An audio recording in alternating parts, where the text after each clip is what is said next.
Hello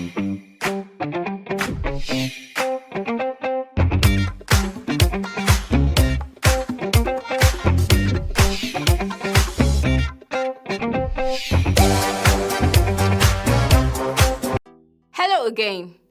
So you've learned a couple of things in biology. It's time to move on to something quite interesting. Let's imagine something. Here you are in this little garden within the Earth, that's within the solar system, that's within the galaxy, and this is within the entire universe. But let's take you back to that little garden where you are. You have several things around you.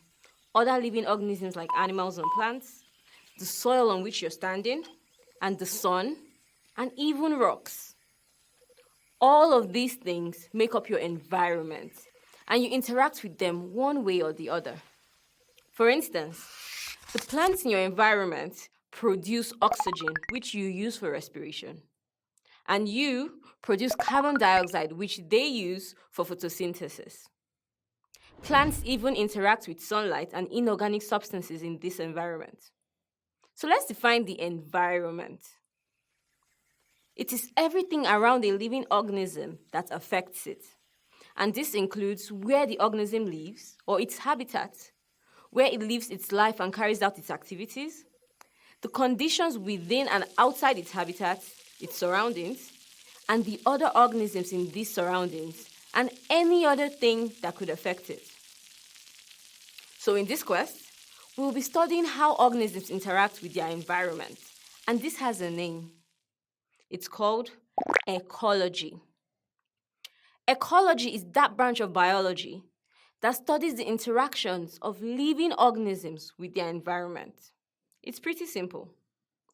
A German scientist, or a German biologist, Ernst Haeckel, coined the name ecology from the Greek word oikos, meaning a dwelling place or a home. There are so many species of living organisms, and since ecology covers quite a lot of this, we can decide to study how individual organisms or a single species interact with its environment. This kind of ecology is called horticology. Like when we study how the amount of rainfall in your area affects you or your entire family. Or we can decide to study how different species of living organisms in your abandoned farmland interact with their environment. This is called synecology.